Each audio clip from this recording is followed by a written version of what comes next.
In this video, I will talk about how to use angles to construct human face and how to break it into simpler shapes and to help you to draw right proportions and how to use plumb line. I will talk about contour and light. So first, make sure that your whole face fits on a piece of paper that you've chosen. Then make sure that your angles are correct. Imagine that you are looking at the clock.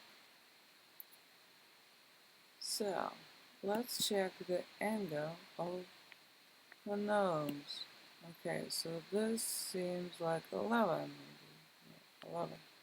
So you can tell yourself, okay, well, that's 11. Now let's see what the chin is about, maybe.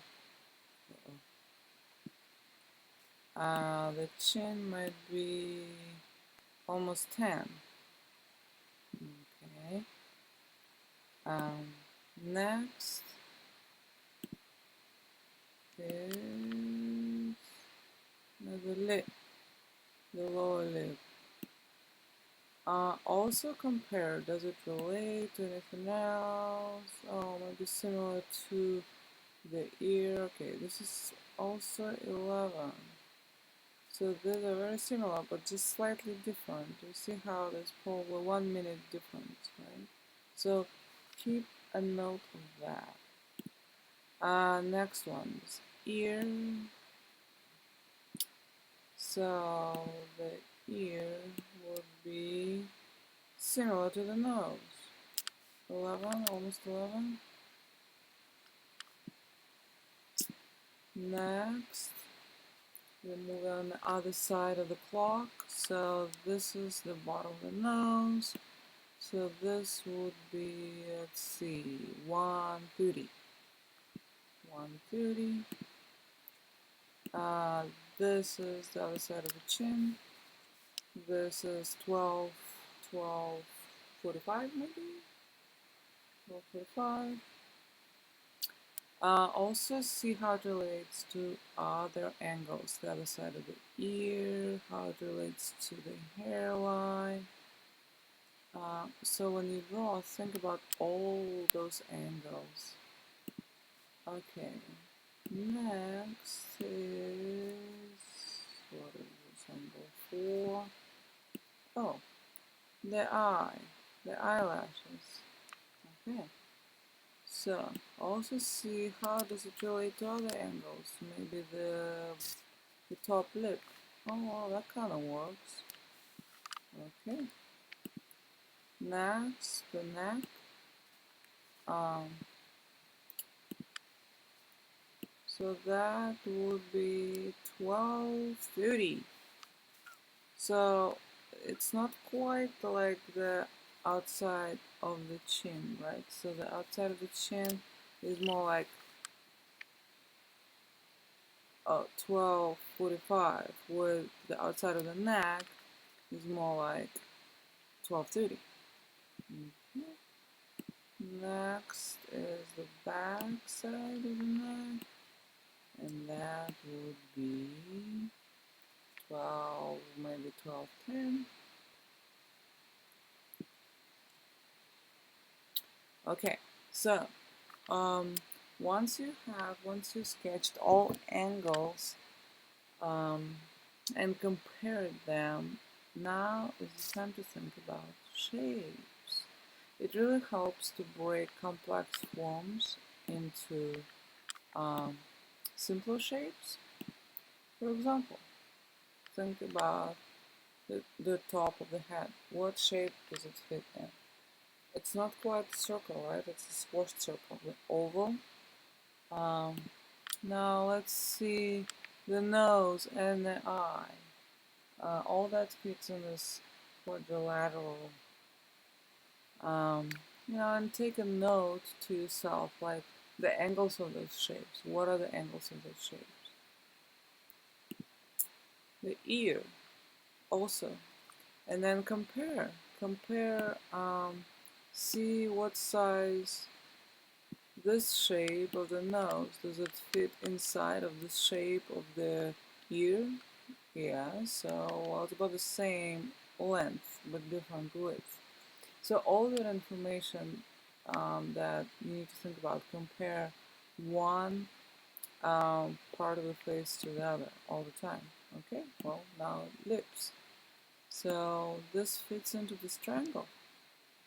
Both lips fit into this triangle. Compared to, let's say, a nostril, the wing, nostril right here, her right nostril, that almost fits. Okay, so this is from the eye to the eyebrow, including the eyebrow. Um, make a note what shape that is, how it relates to other shapes. Does it fit inside of the ear, inside of the nose? Think about all those relations. Um, Neck, another irregular quadrilateral. Okay. And then the bottom, the jaw, this triangle, right? And then the rest sort of forms the cheekbones form also a triangle. Okay, so next let's talk about contour. If you outline, if you outline the whole face, you will have a silhouette. So it's just the outline, like a cutout. If you also um, make record of details on her face, then it's called contour, where the nose, the nostrils, and the lips, on inside of the silhouette, the ears, some details of her hair. Okay, so that um, gives us more information. What is really useful to know is cross contour. Cross contour is really important to understand how to shade. So if you draw a line in your face and then take a photograph, even if it's a straight line, and take a photograph of yourself, that line will not be straight.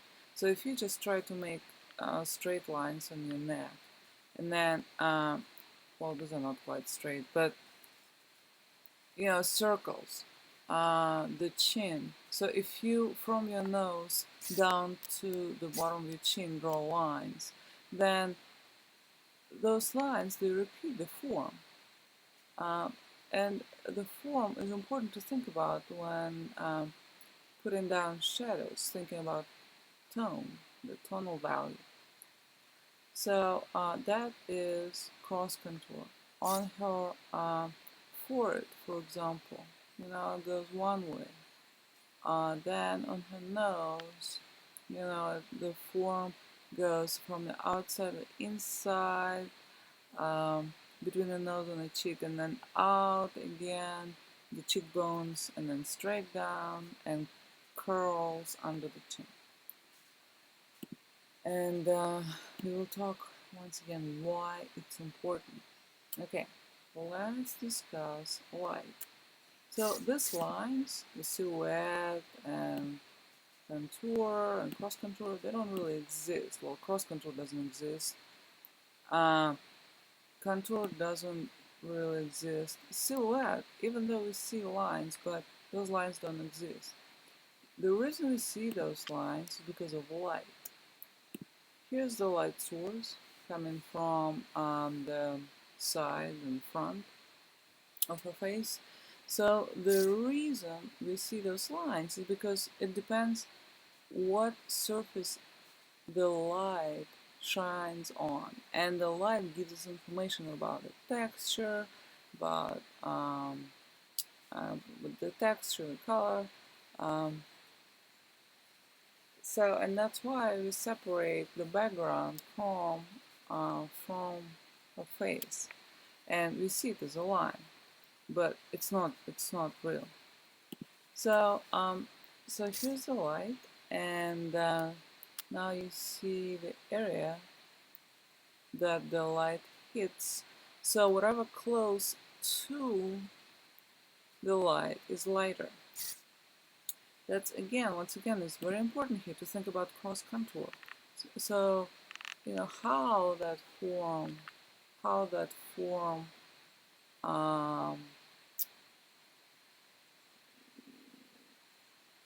how it's formed.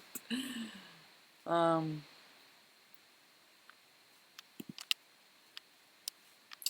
okay, so the highlight and light, they're a little different.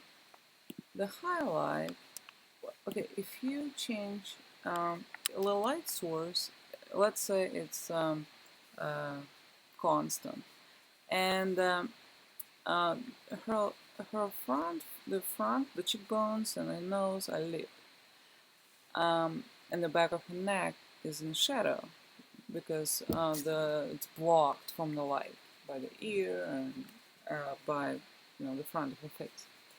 So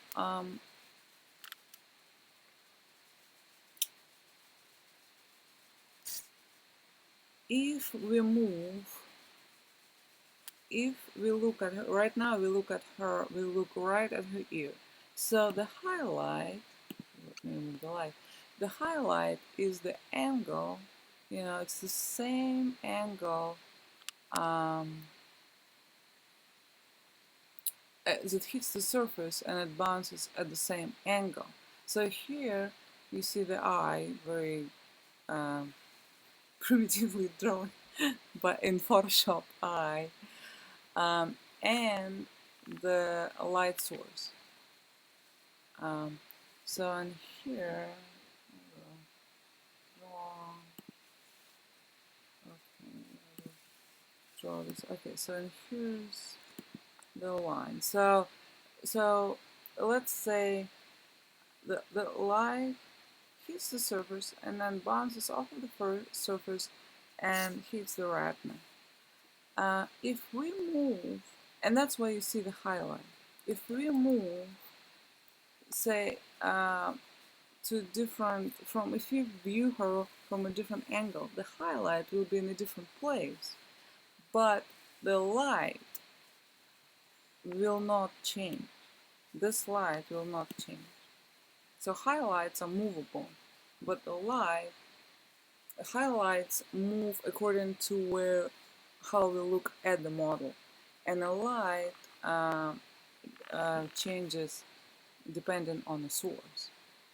Okay, shadow. So another thing is very important to remember about the cross contour, because you shade in the direction of the cross contour lines.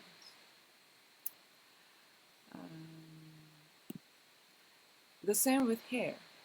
And don't the most mistake the mistake that most people make when they start drawing is trying to draw too many details.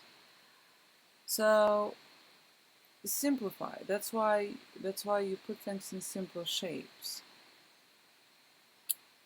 Here I will remove the light, and okay, so all this that is shade in purple, you can just squeeze the graphite of the pencil and keep shading, and then only in areas that are not in the purple, then you can define some details. Once again, the light gives us information about the texture of her hair.